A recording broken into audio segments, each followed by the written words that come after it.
Ow! I think I just got shocked. This is Dr. Nick from the ECG Academy, and we're going to talk about how do we record electrical events in the body, because it's very important that you understand these kinds of recording systems in order to be able to figure out how ECG machines work and the kinds of things that can go wrong with them. And it's really a basic concept in learning to read an ECG. So we'll get rid of our little voltmeter here. And we'll start to talk about circuits again. Just like the last lesson, we're going to talk about basic circuitry. This is the last time we'll do this, so don't worry. We're going to get to the good stuff soon. Anyway, a regular circuit would consist of a battery. This would be the negative end of the battery, and the battery would provide the force that would push electrons through the circuit. You could have a switch here that would control when the electrical energy flows, and then the electrical symbol for a resistor would look like a little squiggle like that, and that would be your body or anything inside your body. And then we have to have a means of measuring the amount of electrical energy that's flowing through the circuit. So I put down sort of a symbol for a voltmeter of some sort. So nothing happens when the switch is open, but when you close the switch, current flows through the circuit, and the voltmeter will pick up this flow of energy. Okay? So that's fine if you're an electrical engineer. But when we're dealing with human electrical recording systems, we have to think in terms of bodies and how we record electrical events in the body. And if you've ever had an electrocardiogram done, you know that they use little sticky electrodes that go on your skin to pick up the electrical signals. So we need to understand how we're able to record electrical signals from the body. And there are generally two ways of recording electrical events on the surface of the skin or inside the body, in fact. And those two ways are unipolar recording systems and bipolar recording systems. And we'll talk about the differences. It's important to understand the concept in ECGs because it lets you figure out how to interpret the tracings. Imagine you have one of these sticky electrodes and this on your body someplace, and there's a wire, and that wire leads to a sort of a fancy voltmeter. And then the other end of the voltmeter, well, it's connected somewhere, and the electrical symbol for a ground is this, because that's just sort of handy. What with this unipolar recording system, and it's named that because there's one pole that's recording the electrical activity. What the system does is anytime the electrical voltage at this pole is different from the ground, then that records something. It registers on the voltmeter. So, a voltmeter would be normally looking like this somehow, but remember in electrocardiogram, we're going to turn this voltmeter on its side, and we're going to sort of use a pen to record the electrical activity on a piece of paper that happens to be moving. All right, that's sort of the basic concept here. But now imagine what happens if a bunch of positively charged ions, say sodium or whatever, some electrical event is traveling. It has to be traveling towards this recording system.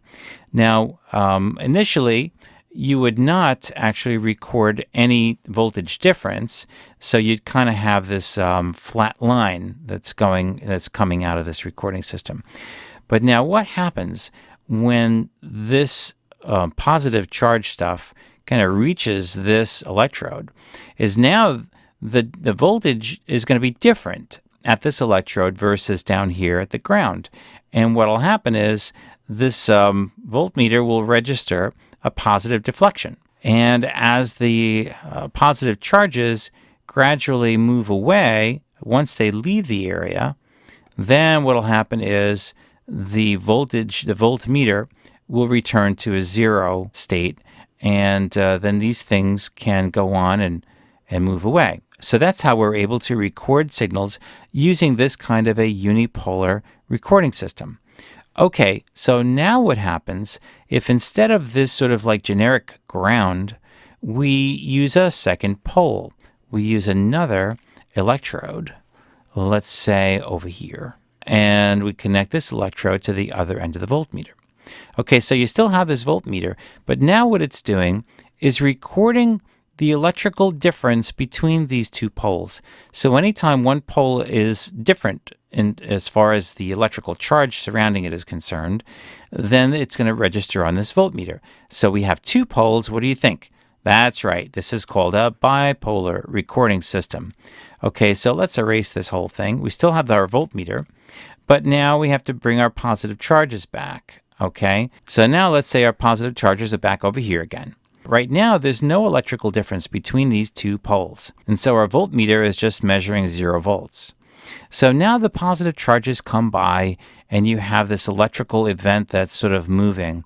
And the first thing that's going to happen is it's going to hit that first pole. And so the first pole is now going to be more positive than the other pole. And so what happens is the signal is going to measure a positive deflection because you've got voltage in this one sign here. As the positive charges move forward, what can happen then is both poles receive the same signal, the positive energy here. And what happens is now the voltage will go back to 0. But as the positive charges continue to move, now the other pole will be more positive than the first one. And the sort of the polarity, as we say, reverses itself. The voltage now reads negative compared to the first event. And then, of course, you can imagine what's going to happen as this signal continues to pass. Now there's no voltage difference, and our signal returns to the 0 volt baseline. So you can see that bipolar recordings tend to be a little bit more complicated because now you're dealing with signals that may hit one pole and then the other first. Okay, now let's change things a little bit. Let's take our charges and imagine that they are traveling in a different direction. What do you think would happen if the charges are now traveling towards the two poles at the same time? As these charges reach the two poles at the same time, there's going to be no electrical difference between the two poles. So what do you think it's going to show? Well, maybe very little deflection, if any. And then as these charges continue to move, as long as both poles remain at the same voltage, then there's going to be very little signal that's recorded. And so in some ways, bipolar recording systems are more complicated because they are dependent on the direction of the electrical signal that's traveling. If it's traveling along the same direction as the poles are, you'll record a very large signal.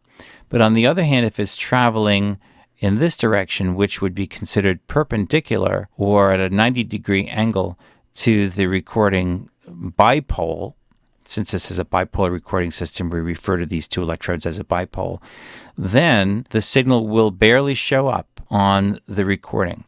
And that allows us to, in some ways, determine the direction of the electrical signal as it's traveling.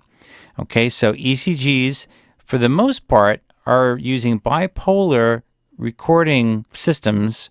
Each bipole that the ECG uses is known as a lead.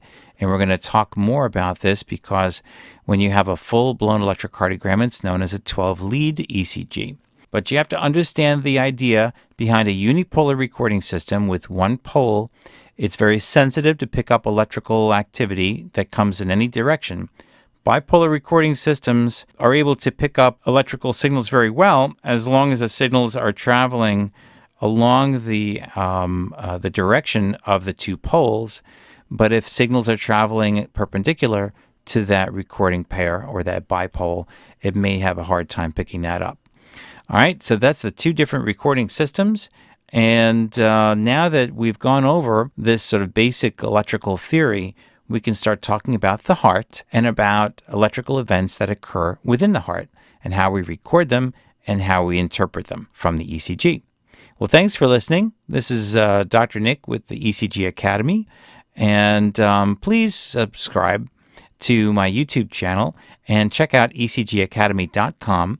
It's going to have a whole host of videos that will teach you how to become an ECG expert. And thanks for watching.